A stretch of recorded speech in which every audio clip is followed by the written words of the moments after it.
그들이 있었고, 그리고 뿐만 아니라 밑바닥부터 그것을 기초를 닦아준 그 한 사람 덕분에 그 농장이 완전히 가는 데까지 10년이 걸렸어요.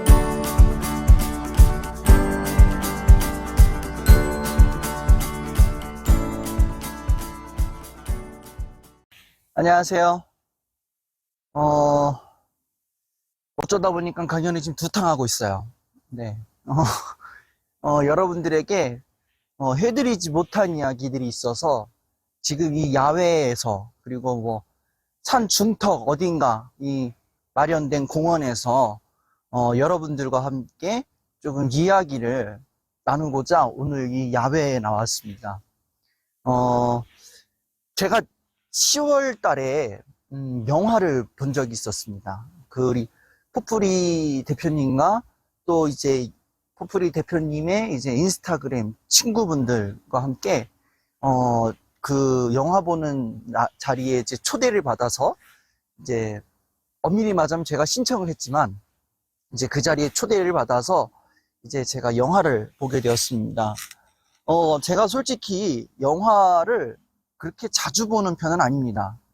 1년에 한 번 꼴로 보는데, 그날 가가지고 제가 영화 2년치를 보고 왔습니다. 내년까지 안 봐도 돼요.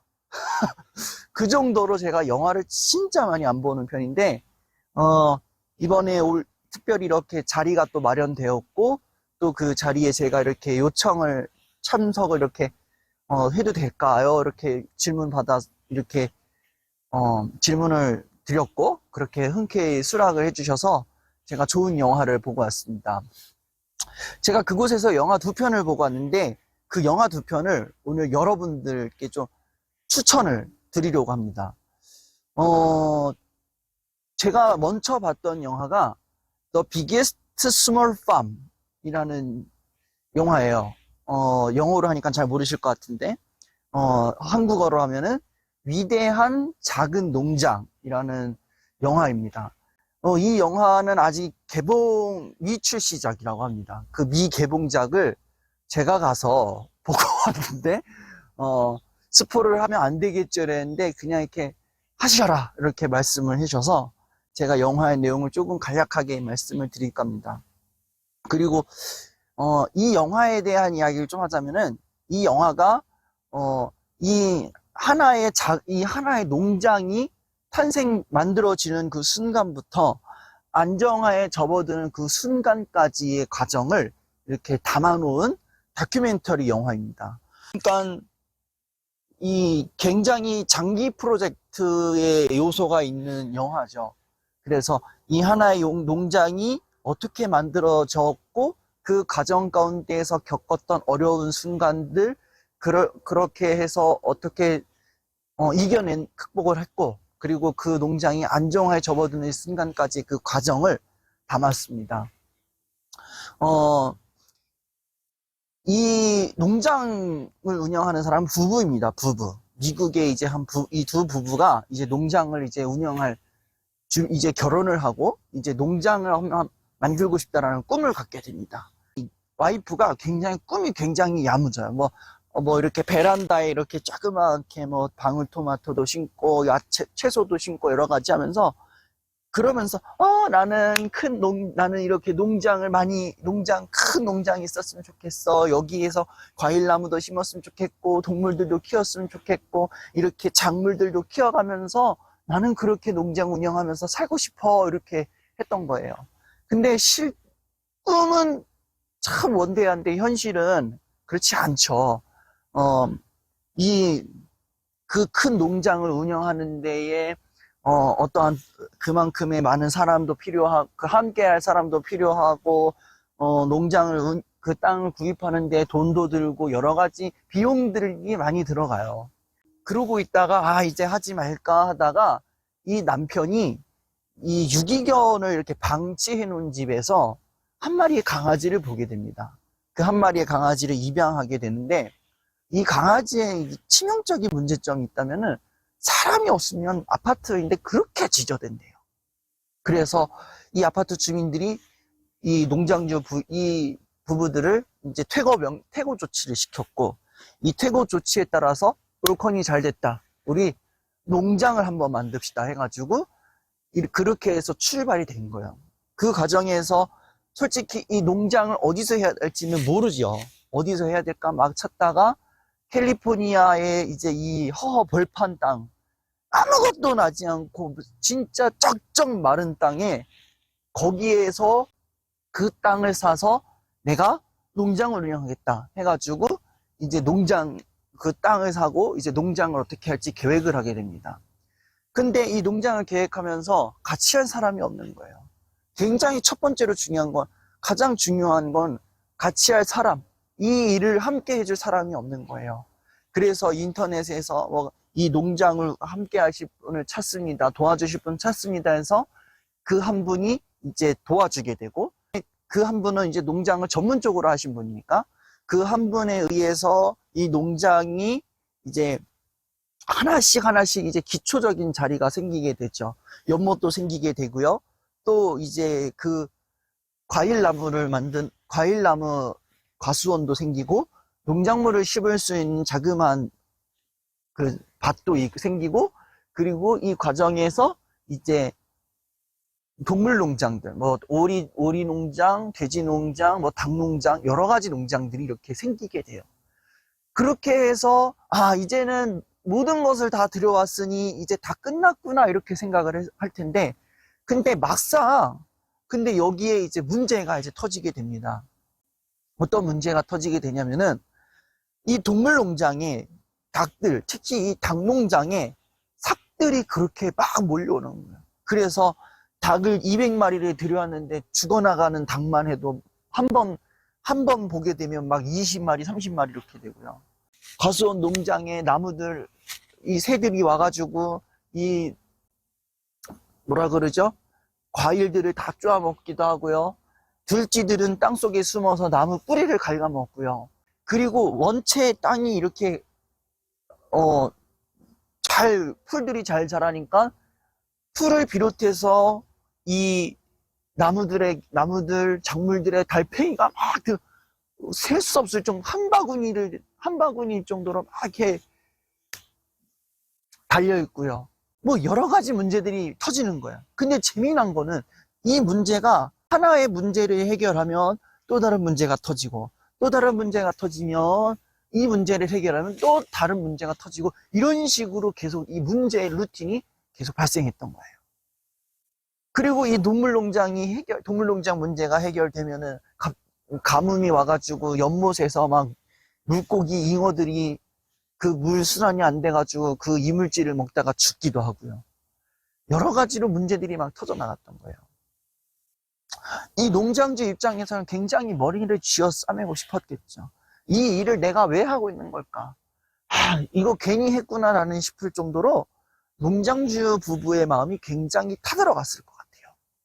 그러면서 어떻게 이 문제를 해결하지 하다가 거기에서 한 가지 깨달은 게 있답니다. 그것은 이 모든 문제는 이 농장 내에서 자연들이 다 순환이 된다라는 사실. 그러니까 이 닭이 와서 이리떼를 잡아먹는다면은 이리떼들이 일말의 양식을 잡아먹으니까, 그러면은 농장에 들쥐떼들을 일단 놔둬보자. 농장에 들쥐떼들을 놔둬보면은 이 이리떼가 이거 잡아먹지 않겠냐. 이랬더니 이리떼들이 그 과수원 농원에 와서 쥐들을 잡아먹기 시작하는 거야. 그러더니 닭장에 닭들을 안중에도 없는 거예요. 그리고 새들이 와서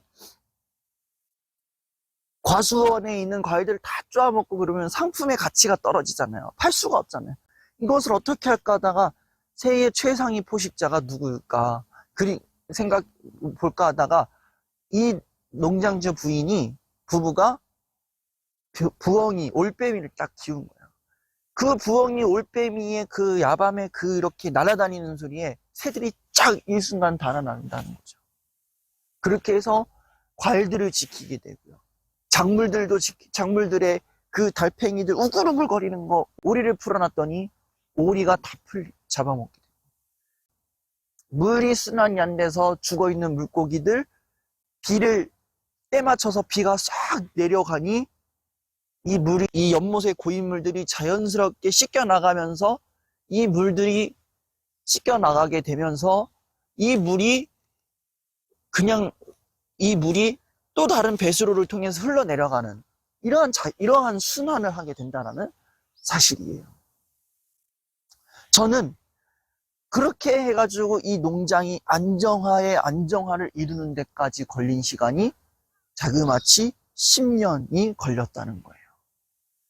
10년이라는 시간 속에서 이 농장주 부부가 포기하지 않고 이 일을 계속할 수 있었던 것은 어쩌면은 이들도 나름대로 포기하고 싶은 마음이 있겠지만 어쩌면 또 다른 문제의 상황 속에서 해결할 수 있는 열쇠를 발견할 수 있었기 때문에, 그리고 이 농장 운영하는 데에 같이 함께 해주는 20명의 사람들, 그들이 있었고, 그리고 뿐만 아니라 밑바닥부터 그것을 기초를 닦아준 그 한 사람 덕분에 그 농장이 완전히 가는 데까지 10년이 걸렸던 거겠죠. 포기하지 않고 문제 속에서 답을 찾고 그것을 순환하면서 함께하는 사람들과 함께 관심사를 함께 공유할 수 있었다는 것. 그러면서 함께 이 문제를 풀어갈 수 있다는 것. 그리고 그 농장을 운영하면서 그 가운데에서 볼 수 있었던 그 소소한 행복들 있겠죠. 닭이 알을 낳기도 하고요. 돼지가 새끼를 낳고 농작물에 열매가 맺히고 그러한 소소한 기쁨들을 보면서 어쩌면 내가 이 농장 운영해야 할 그 진심 어린 마음이 품게 되지 않았을까 저는 생각을 하게 돼요. 저는 이걸 보면서 어떠한 생각을 했느냐면은 우리의 인생도 이런 큰 농장과 같다고 저는 생각을 합니다. 여러분들 지금 이 앵글에는 다 담아 보이지 않겠지만 이 광장이 이 공원의 넓이가 굉장히 넓어요. 굉장히 넓습니다. 그리고 뒤에도 공원이 있어요. 이 넓은 넓이의 이 공간이 우리 인생의 공간과 똑같다고 저는 생각을 합니다. 그 큰 농장에 우리는 어떠한 삶에 있어서 내가 이뤄야 할 목표의 열매들을 심고 거두게 되고요. 내 감정이라는 동물들, 내 마음이란 동물들을 이렇게 잘 키워가고 있고요. 나에게 필요한 것들이 무엇인지를 살펴볼 수 있는 그러한 작물들을 우리는 키우고 있다라는 거예요. 근데 그리고 내 마음 한편에 또 다른 내가 잠시 쉴 수 있는 연못을 그 가운데에서 나에게 무언가를 나의 마음에 동기를 줄 수 있는 물고기를 키운다는 거죠. 그런데 우리 인생의 농장들 이렇게 하나씩 운영하면서 항상 이 삶의 농장이 조용할 날이 없다라는 거죠. 항상 시끄러워요. 내 삶의 열매의 목표를 지키기 위해서 그것을 이뤄내기 위해서 항상 수시로 그 과수원을 왔다 갔다 해야 되고요. 내 감정이란 동물들을 지키기 위해서 내 감정의 동물들 보살피려고 여기도 왔다 갔다 해야 되고요. 내가 필요한 것들이 무엇인지 그것을 보기 위해서 그 작물들도 계속 살펴봐야 되고요. 어쩌다 한 번쯤은 내가 너무나도 번아웃되고 지칠 때 내 마음의 연못가 어딘가에 있는 오두막 속에 숨고 싶을 때가 있죠. 이러한 문제들이 계속 터진다는 거예요. 어떤 날에는 외부의 환경과 내 눈앞에 보여진 그 암담한 현실에 의해서 내가 맺어야 할 목표라는 그 열매의 작물이 상하기도 하고요. 내 감정이란 동물이 잡아먹히기도 하고요. 내 작물들이 시들시들해지는 순간도 보게 되고요. 내 마음을 풍요롭게 해준 그 연못의 물이 말라갈 때가 있다는 거예요. 우리의 삶의 문제들이 다 그렇다는 거예요. 그럼 이 삶의 문제 어떻게 해결합니까? 내가 이 농장들을 지키기 위해서 내가 전기 울타리를 쳐야 되고, 내가 24시간 내가 이 마음들을, 이 농장을, 내가 이 마음이란 우리 인생의 농장을 계속해서 관찰을 해야 될까요? 생각해 보면은 우리 인생의 농장도 순환이 되지 않을까요? 순환되지 않을까요? 내 목표라는 열매가 정말 상품화 가치가 없을 정도로 말라 삐뚤어져 있고 상해 있다면, 내 이성에 가득한 그 지식이 점점, 이성이라는 나무가 점점 메말라가고 있다면, 거기에 감정이란 동물을 풀어서 그 동물들이 그 열매, 그 목표의 열매를 다시 그 상한 목표의 열매를 먹으면서 그것을 그것을 다시 새로운 열매로 맺어질 수 있도록 밑거름을 깔아주듯이, 내 감정이란 동물이 죽어가고 있을 때에 이 감정이란 동물에게 나의 욕구, 나에게 필요한 것이라는, 내가 필요한 그 작물을 이 동물들에게 먹여주면서 이 동물들이 다시 살아갈 힘을 줘야 되지 않을까. 내가 쉴 곳이 필요한 그 연못의 물이 말라가고 있을 때에 때로는 그곳에 새로운 물을 주입시켜 줌으로써 그 물이 다시 순환하여서 열매를 주고 동물들에게 물을 주고 작물에 물을 줄 수 있는 그러한 순환의 자원들이 이루어지고 있다라는, 이것이 우리 인생이 하나의 대농장과 같다고 저는 생각이 들어요. 그렇다면 우리는 이 인생의 농장을 완전하게 이뤄가는 데에 우리는 얼마나 시간이 오래 걸릴까요? 이 질문을 한다면 우리는 인생의 농장의 시간 10년이면 되겠습니다 라고 말할 수 있을까요? 우리 인생의 농장이 완성되기까지 저는 걸리는 시간은 미정이라고 저는 생각합니다. 여기에서 말하는 미정은 김미정 씨, 이미정 씨가 아니라 정해지지 않았다는 뜻에서 미정이라는 사실을 여러분 기억하시길 바랍니다.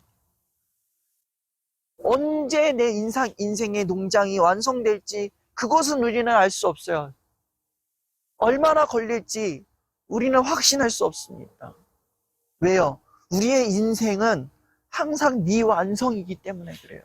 그리고 우리의 인생의 농장들, 이 작물들, 이 감정의 동물들, 필요한 작물들, 내 마음에 휴식을 주는 이 연못이 아무리 안정적이라고 한들 우리의 삶에 있어서 계속해서 다가오는 현실의 문제 앞에서 우리는 계속해서 이 농장을 운영해야 한다는 거예요.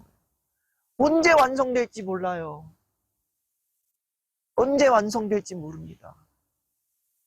그래서 이 인생의 농장들을 완전히 운영하는 데까지는 저는 굉장히 상당히 많은 시간, 아니 어쩌면 우리가 인생의 노년에 접어들어서 숨을 거두는 그날까지 우리의 인생은 어쩌면 미완성이 될 수도 있다는 거예요.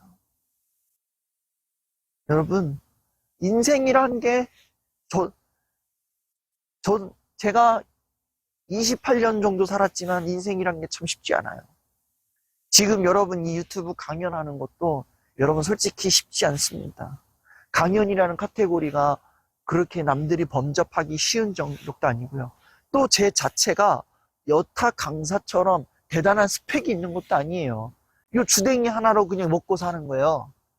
요 주댕이 하나로 먹고 살고, 그리고 이제 막 시작한 사람이에요. 아직 걸음마 단계에 있는 애인데 얼마나 힘든지 몰라요. 때로는 이 현실의 문제 앞에서 제 인생의 농장을 지키기가 굉장히 힘들어요. 그러한 이 대농장 속에서 어떻게 하면 살아갈 수 있을까? 여러분, 주변의 눈을 둘러다 보면요, 분명히 내 인생의 농장에 나와 함께하는 사람들이 있습니다. 인적 자원들이 많아요. 그 인적 자원들을 통해서 나의 생각과 가치관을 공유하고 함께 손붙잡고 나아갈 수 있고 그렇게 살아갈 수 있는 노력, 그렇게 살아갈 수 있어야 되고요. 그리고 내 인생의 작물이 말라갈 때, 내 감정의 동물들이 죽어가고 있을 때에 이것을 어떻게 순환시켜야 될까 고민하면서 이럴 때는 이 방법을 쓸 수 있구나, 저럴 때는 저 방법도 써봐야 되지, 이러면서 여러 가지 방법들을 우리는 생각해 볼 필요가 있고요. 어쩌다 보면 우리 인생에 그렇게 가는 순간 우리의 인생의 농장은 정말 우리 인생의 농장은 완벽한 농장이 아니겠지만 정말 여기 문제없는 농장, 그냥 사람들이 봐도 우와 할 정도 대단한 농장은 아니더라도 우리의 인생의 그 농장, 우리 인생이 그렇게 우리의 인생의 농장 이렇게 순환하면서 경영이 이루어질 때에 어쩌면 우리 인생도 정말 남들이 보기에 굉장히 작지만, 남들이 보기에 정말 보잘것없지만 정말 위대한 인생의 농장 잘 차렸다고 우리는 격려받고 응원을 받으리라 저는 생각합니다. 이 사람들 마음에는 이 양가 감정인 것 같아요. 분명히 사람은 필요해. 근데 내가 이 공간에 들어가면 내가 또 상처를 받아 겁이 나. 그래서 상처를 받지 않으려고 안 들어가는데 마음은 외로운 거죠. 외로움과 불안함이 동시에 교차가 되는 거예요. 관계에 들어가면 두려운 마음, 그리고 그 관계에 들어가지 못해서 밀려오는 그 외로움이 교차적으로 공존하는 거예요. 그래서 누군가는 사람 만나는 걸 굉장히 겁을 내고 외로워하고